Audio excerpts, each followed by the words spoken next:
もう想像がつかないくらい豪華です。ここで食事会でもするのかな。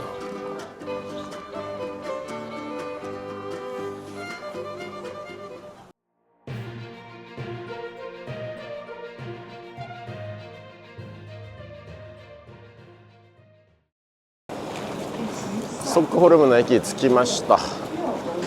9時間ずっと座ってたのと、車内めちゃくちゃ寒くて、今体の痛さと寒気が止まりません。クーモロン魅力です。今ここはストックホルム駅。おしゃれに飾り付けされてますね。なんか変なやついるな。何これ、ヒョウかな。あ、こっちは猿かな。さすがストックホルムは都会ですね。なんでまた寿司があるの？流行ってんの？わあ、何これ、めっちゃおしゃれじゃない。何の建物かは分かりません。デパートかな。街の建物一つ一つがめちゃくちゃおしゃれ。これがストックホルムか。今日のホテルはこちらです。ジェネレーター。駅から結構近くて便利な場所です。荷物を預かってもらいましょう。旧市街に行くにはバスを利用するのが安く済みそうです。バス停どれかな。お、あった。次のバス14分後なんだけど、マジ寒すぎる。バスの本数は少なめみたいですね。じっと立って待ってられないから、ちょっと歩いて気を紛らわしてます。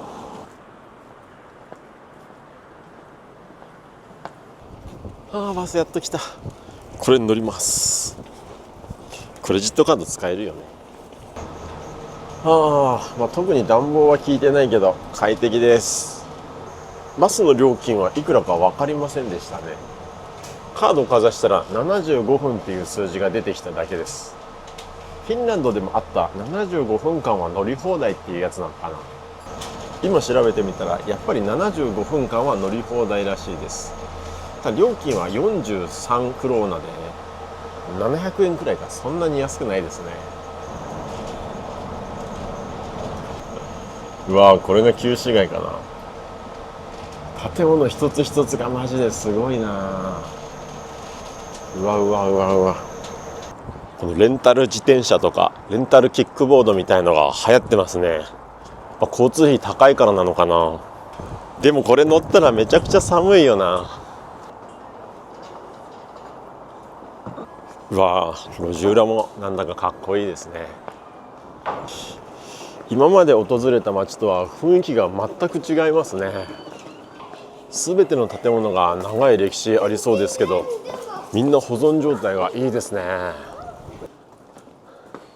旧市街はこんな感じで、数本の大通りとそれを結ぶこういう小道がたくさんあるみたいですね。この路地裏にもさまざまなお店があって面白そうです。この通りは結構お土産屋さんみたいなものがありますね。マグネット買うか。マグネット買いました。59クローナー。めちゃくちゃ信用できない T シャツ。アイアムドクター。なんかかわいいフクロウのぬいぐるみみたいなのありますね。かわいい。やっぱりムーミンもいますね。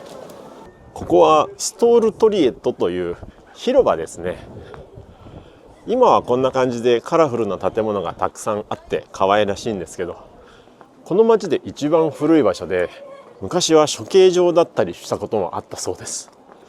意外に暗い過去をお持ちのようで、この広場に面している場所にあるのがノーベル賞博物館です。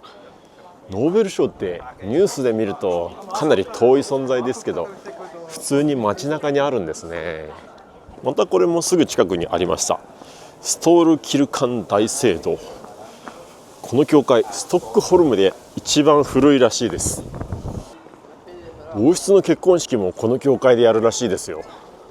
そう聞くと急に格式高く感じちゃうね。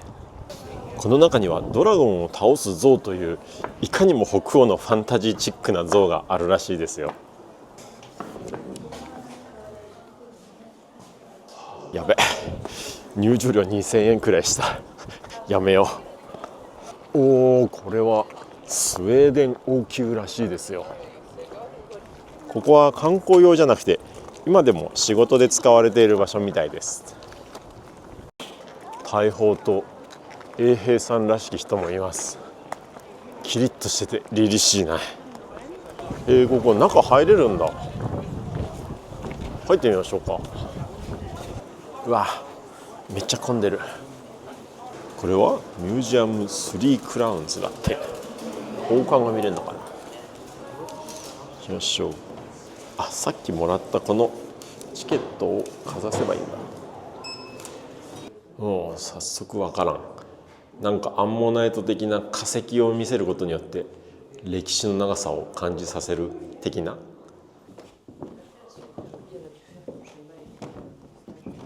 わからん。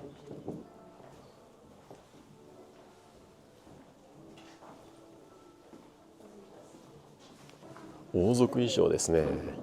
うわ、かっこいい。昔大火事があって王宮を失ってしまったんですかね。そんな感じの歴史が書いてありました。あ、ここには王宮が燃えてる絵もありますね。まあ王冠みたいですねなんかいろんな物語に出てくるギュスターヴさん、ちょっと太っている衣装特注かな。あれ、お土産コーナーになっちゃった。あれ、王冠はないのか。ここじゃないのか。あ、ドラゴンのぬいぐるみ、ドラゴンを退治する物語が有名みたいですね。もう一つのロイヤルアパートメンツ行ってみましょう。王族の住まいのことなのかな。なんだこれ。早くも威厳ありげ。おー、すごい。天井まで絵が描かれてますね。うわー、これが王宮か。このライトを抱えるキューピッドたち、やたらリアルじゃない。ムチムチです。一部屋めちゃくちゃでかいですね。これが一人部屋。うわー、シャンデリアもやばすぎ。王の玉座ですかね。うわー、白くてかっこいい。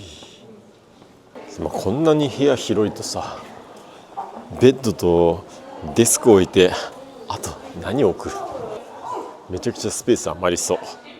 だってさ、こうなってんのよ。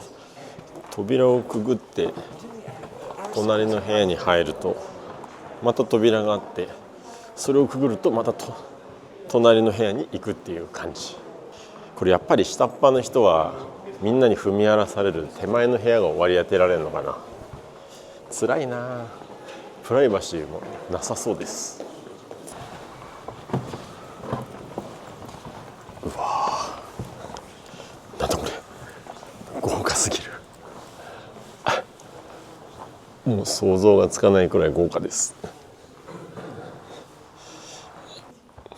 ここで食事会でもするのかな。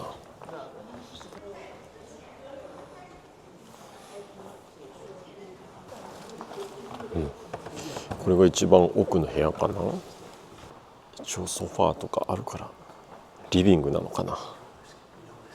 でかすぎ。いや、すごいボリュームでしたね。かいつまんでの撮影でしたけど、トータルでは1時間半以上かかりましたね。王宮の暮らしが垣間見えて面白かったですね。部屋広すぎたな。ここはモーテントロツグ通りっていうのかな。一番細いと路地裏みたいです。細っ。この細い通りは防犯目的らしいですね。冬になるとこの床が凍っちゃうみたいなんですけど、今日は凍ってなくてよかったですね。危ないよね。細すぎ。いや、細すぎでしょう。もうお昼の時間でお腹も空きましたんで、スウェーデン料理のお店に行きましょう。うわー、さすが有名店。結構混んでるな。並んじゃうか。こっちにしよっかな。全然進まなさそう。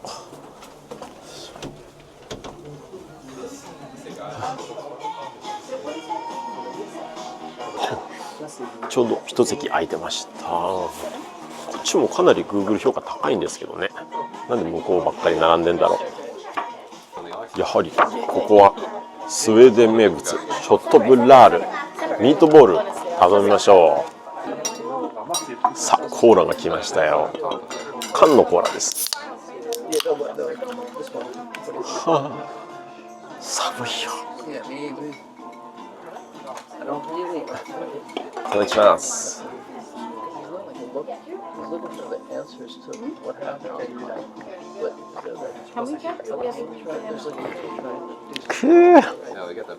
最高。このコーラはさらに甘みが減ってもはや甘みゼロですね。コカ・コーラゼロかと思った。来ました。めちゃくちゃでかいぞ。こちらがショットブラールです。ミートボールと、ピクルス、マッシュポテト、あとは特徴的なのがこのねベリージャムみたいな甘酸っぱいジャムが入ってるみたいです。いただきます。さあ北欧料理は本当にまずいのか。スウェーデン伝統料理ショットブラールいただきます。普通のミートボールで無難に美味しいです。可もなく不可もなく。じゃあこのジャムつけて食べましょう。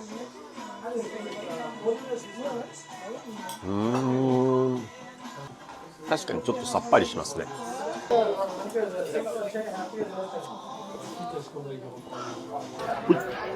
ごちそうさまでした。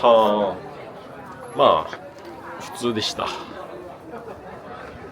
ここスウェーデンではフィーカと呼ばれる習慣がありまして、午前中と午後に1回ずつコーヒーと甘いお菓子を食べる時間なんですって。いいですね。コーヒーと甘いお菓子食べに行きましょう。この銅像、馬に乗った騎士がドラゴンを退治してますね。これが例の物語なんですね。ストックホルムの旧市街ガムラスタンを散策しましたが、いかがでしたか？もう街並みが本当美しいですよね。すべての建物が惚れ惚れしちゃいます。ここまで徹底された街並みってなかなかないような気がしますね。さっきのストールトリエットに戻ってきて、この辺にあるはずです。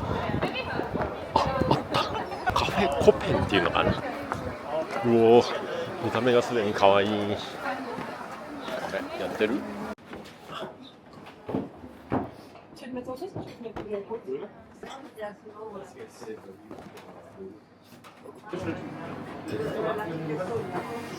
何やら定番はプリンセスケーキっていうのがあるらしくて、それ頼んでみました。どんなんなんでしょうね。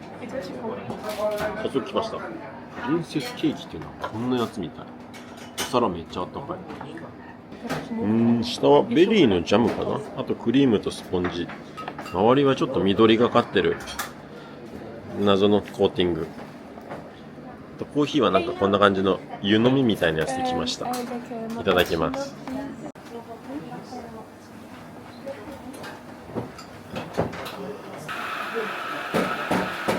プリンセスケーキ入刀。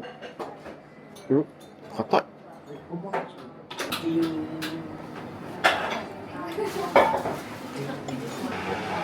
クリームは甘さ控えめなんでだいぶ食べやすいですね。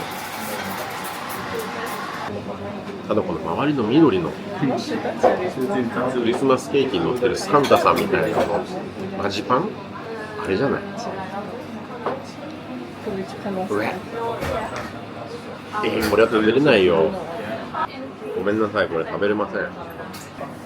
結構大きいでさ、ぐるっと一周してんだけど、これ食べれんのみんな？無理。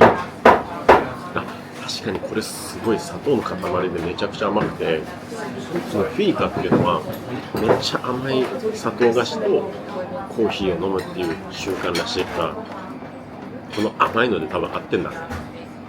クリームがあんまり甘くなかったからおかしいなと思ったらそういうことか。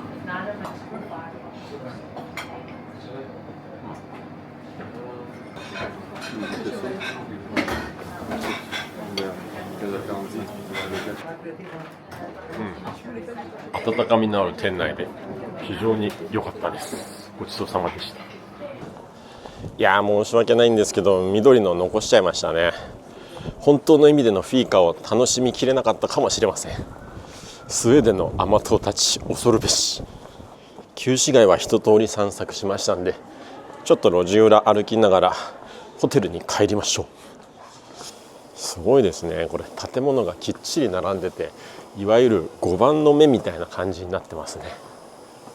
大体いろんな国にこの郵便局のミュージアムありますよね。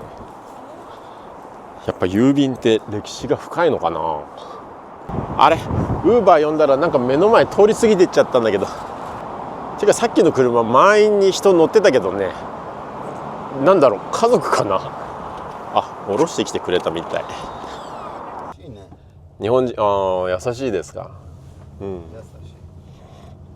ありがとうございました。確かにそうですね。いや、赤い金髪。赤い金髪日本語めちゃくちゃ上手でしたね。さあようやくチェックインできるよ。今日のお部屋は715号室です。結構上の階ですね。ここです。結構広いですね。スーペリアクイーンルームってやつにしました。意外と安かったんですよね。デスクがありますね。この赤いボックスがあれか。シャワールームなのか。おしゃれだね。まあベッドはクイーンベッドなわけじゃなさそうです。おお、眺望もいい感じ。で、この不思議なバスルームはまあ普通ですね。でも清潔でいい感じです。ちょっと狭いけどいいんじゃないでしょうか。とはいえ結構疲れてて、このまま朝まで寝てしまいそうなんで一旦終わりにします。それでは皆さん、グーナット、ピーセスイモルゴン。グーマロン、ミロックです。いや、昨日めちゃくちゃ寝ましたね。おかげでかなり元気になりました。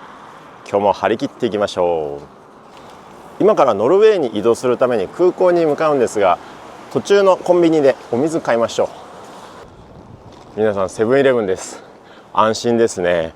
この度ストックホルムに来て初めてコンビニ見ましたよね。すごい、このケーキの品揃え。あとパンもこんなにある。もはやカフェじゃん。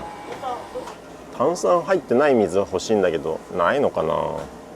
毎回買うの全部炭酸水なんだけど。いや、これ絶対大丈夫。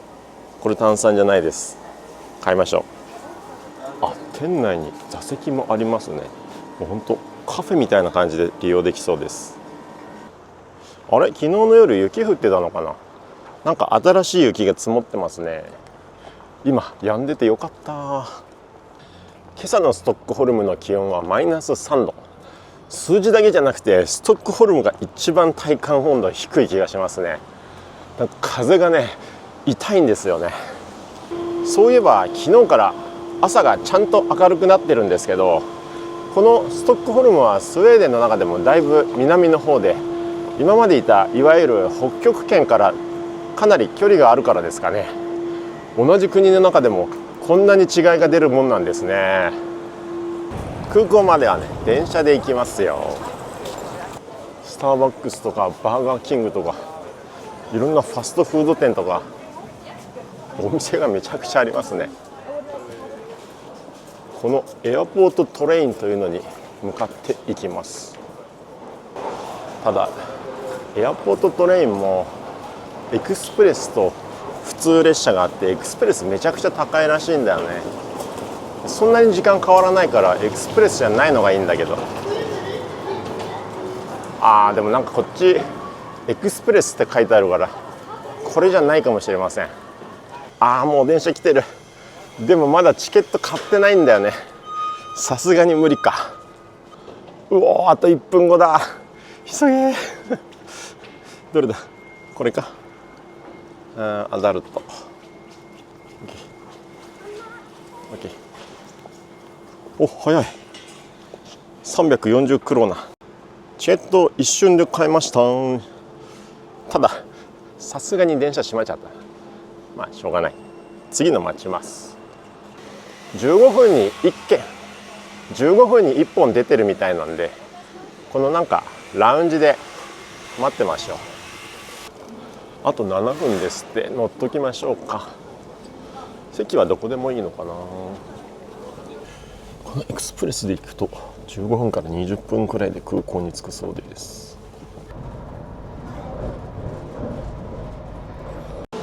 ターミナル5駅に着きました。よし、ここから出発のカウンターに行きましょう。これかな、リフトヒスって書いてある。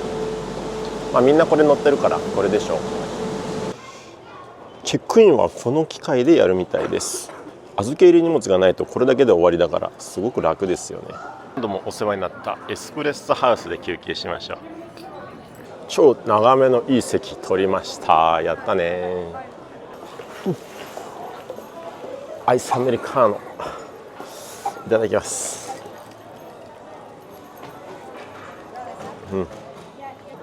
ちょっとカメラじゃ映らないけど雪降ってますね。風も強いんで吹雪みたいになってます。いやー寒そう。ストックホルムの空港にはこんないい感じのスペースもあるみたいです。電源もあるから休憩にいいですね。そろそろフライトの時間です。バスと電車移動多かったから飛行機楽でいいよね。梅をストックホルムの2都市を旅したスウェーデンを終えて、次は3カ国目ノルウェーに行きます。ノルウェーといえばやっぱり皆さんサーモン気になりますかね。美味しいサーモンあるといいね。それでは B セース。あ、飛行機遅延してるわ。40分くらい暇だ。おお、待合所も結構充実してますね。電源もしっかりありますんで、ここで休憩しましょう。飛行機が1時間以上遅延して空港の無料 Wi-Fi 時間が切れちゃいました。初めの1時間は無料、次からは1時間1000円。飛行機遅延だから無料で Wi-Fi 使わせてくれ。よし、ようやく搭乗1時間半くらいですかね。結構空いてるな。16D、 誰もいないけど通路側。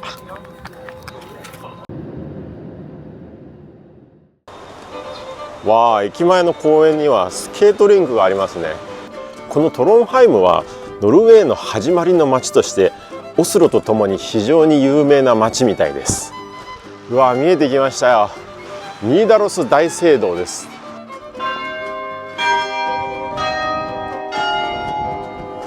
この雪を踏む音がなんだかいいよね。おお、これ見てみて、すごい景色。